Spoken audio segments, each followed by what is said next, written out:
you, everybody. If we could please turn to Proverbs 7, verses 12 to 20. Pa'atoto pitu, paiupu sefulu lua, ile sefulu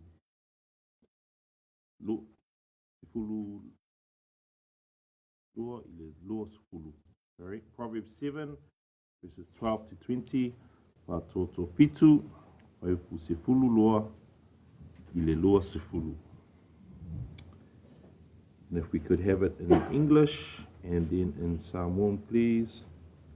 Verse 12. At times she was iya. At times she was outside.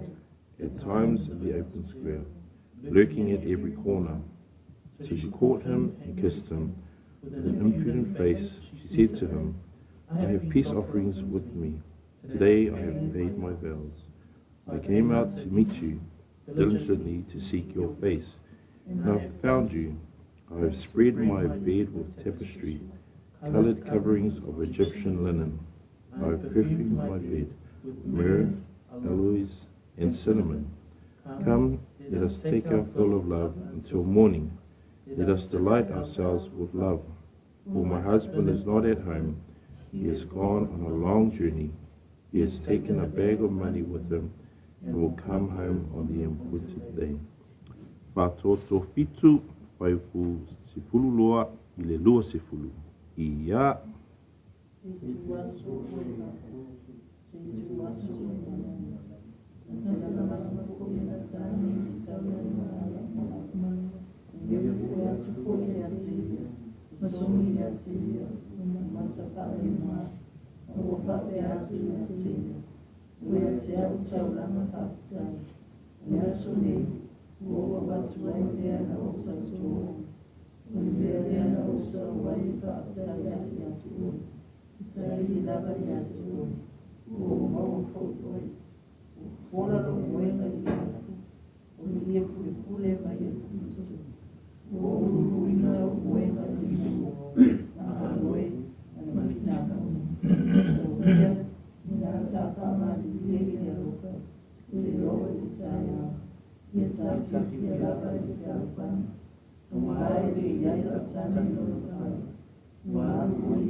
Let us pray.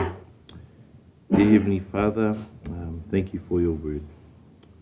You know that your word is given to us to edify us and to teach us what you would like us to know. Lord, we just pray as we read this passage and delve into it, Lord, we pray against adultery that is secured through our eyes and our ears, Lord, in the adultery of our heart, Lord. We just pray for sin in general, Lord, that we may not be enticed and that we may be drawn to you instead of to sin. Pray these things in Jesus' name. Amen.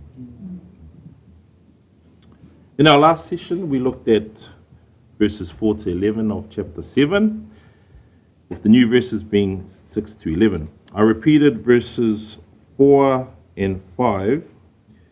Say to wisdom, you are my sister, and call understanding your nearest kin, that they may keep you from the immoral woman, from the seductress who flatters with her words.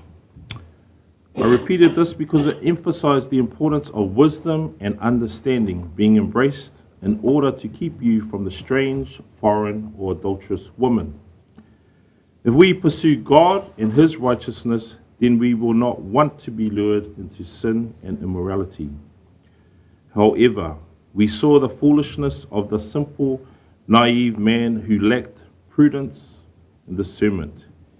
He let her flattery of him massage his ears, his eyes be drawn to her dress, and his heart, lacking wisdom, be dominated by her crafty heart.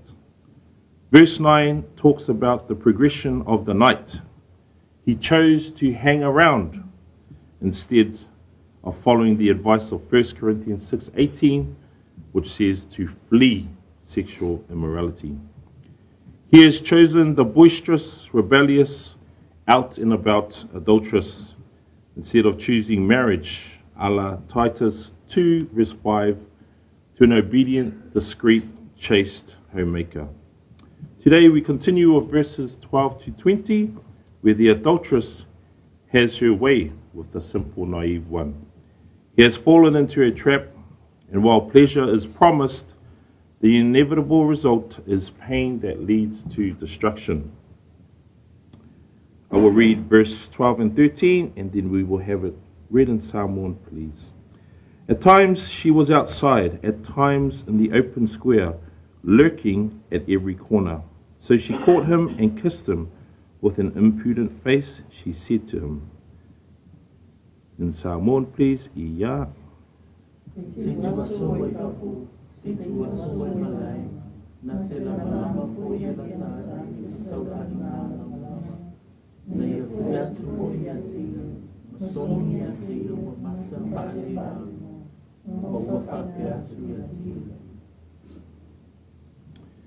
Here we see the adulteress is on the prowl. The word lurking suggests that she is waiting for her prey. She lies in wait like a spider, waiting for something to be trapped in her web. Verse 13 says, she caught him and kissed him. The intention is clear, sexual immorality. It speaks of her face being impudent. What does impudent mean? It means rude, not showing respect for other people. This lady is brazen. She is strong in her shamelessness. If we go back to Proverbs 6, so just turn back a page, Proverbs 6, 25 to 26, we can see that this is who she is. So in the previous chapter, verse 25 says, do not lust after her beauty in your heart, nor let her allure you with her eyelids. For by means of a harlot a man is reduced to a crust of bread, and an adulteress will prey upon his precious life. So here we see the harlot has reduced this young man to a crust of bread, something of insignificance, where there is a loss of wealth, of his finances, good fortune, and his family. Let's read verses 14 and 15 together in English and then in Samoan. I have peace offerings, Iya. I have peace offerings with me. Today I have paid my vows. So I came out to meet you, diligently to seek your face, and I have found you. In Samoan, please, Iya.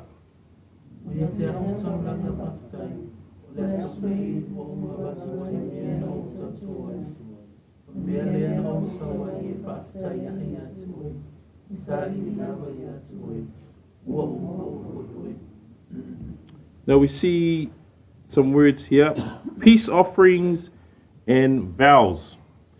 Without getting into Leviticus, this lady is using the cover of religiosity to somehow justify that what she is doing is okay with God. In truth, it is a perversion of God's law. It is an excuse for wickedness. She is all lies. It says here that she diligently seeks the face of the young man. Diligently means to earnestly.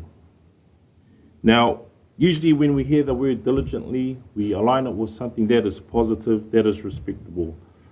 He does his work diligently. She studied for exams diligently. But here, it shows that it's connected with something deceitful. It says here, to seek your face. She came out to meet you, diligently to seek your face. Here again, she is using flattery to suggest to this young man that he is something very special and that she's doing something really nice for him. Now, when pride is used to allure someone, then that is a very dangerous thing. She is suggesting to him again that he is of worth, and he totally takes it in. So she uses flattery, which again is using slippery, deceitful words, saying something nice, but you want something else from this person. This is what happens to this young man.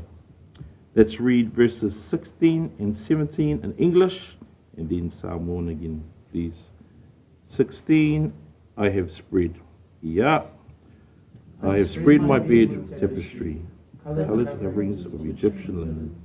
I have perfumed my bed with myrrh, aloes, and cinnamon. In Samoan, please. Yeah.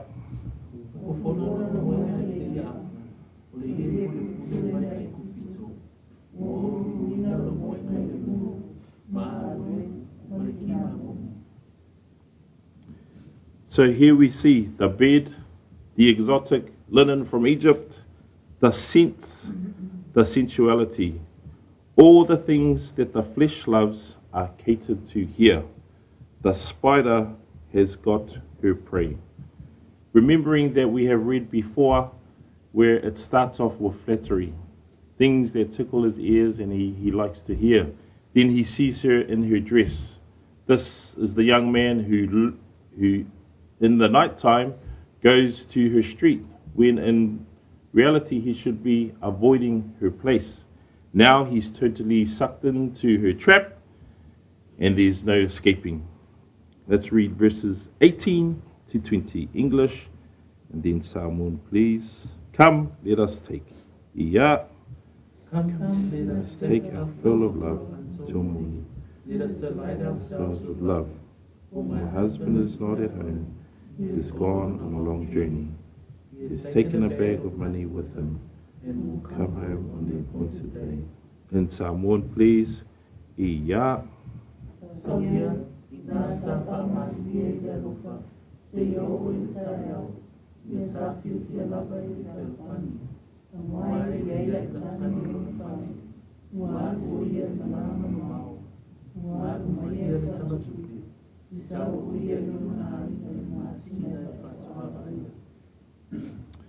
Verse 18, we see here that the adultery is sealed.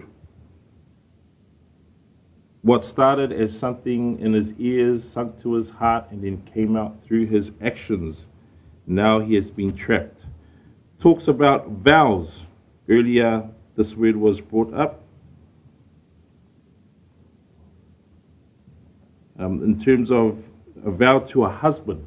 She is not fulfilling the vow of marriage to her husband. She talked about it earlier, saying that she has made her vows.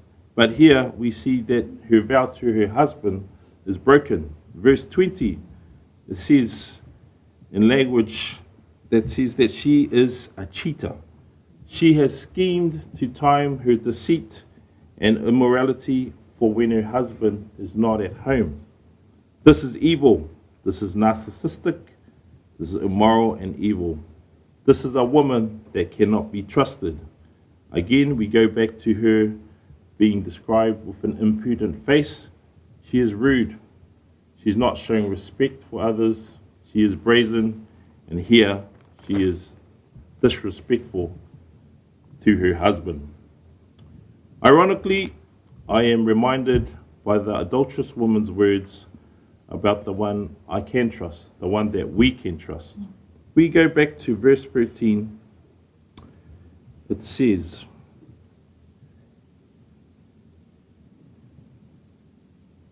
verse 15, it says, so I came out to meet you diligently to seek your face, and I have found you. In this context, it is the lady suggesting some flattering words to the young man who was naive and simple. But this phrase here, to seek your face, reminds us to seek the face of God.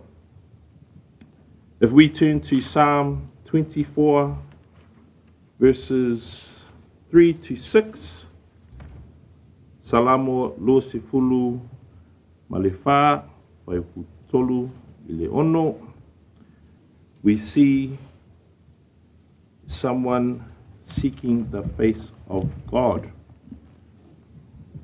Now, obviously, we cannot literally do this and seek the face of God, but the Hebrew word for face in the Old Testament is translated presence. So, when we seek the face of God, we are seeking the presence of God. Let's read verses 3 to 6 in English and then in Samoan, please. Who may ascend? Ia. Who may ascend into the hill of the Lord? Or who may stand in his holy place? He who has clean hands and a pure heart, not lifted up his soul to idol, not sworn deceitfully. He shall receive blessing from the Lord and righteousness from the God of his salvation. This is Jacob, the generation of those who seek your face. In Samoan, please. Ia.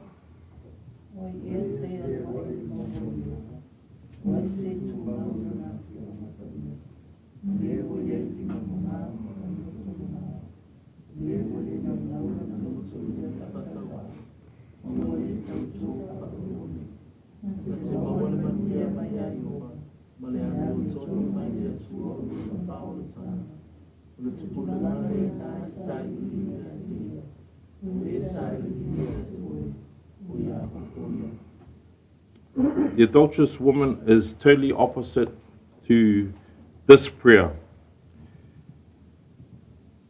She does not have clean hands and a pure heart. It is a crafty heart. She has not lifted up her soul to, or she has lifted up her soul to an idol. The idol is her body. The idol is pleasure. She has sworn deceitfully. She is using flattery to trick someone into adultery and immorality.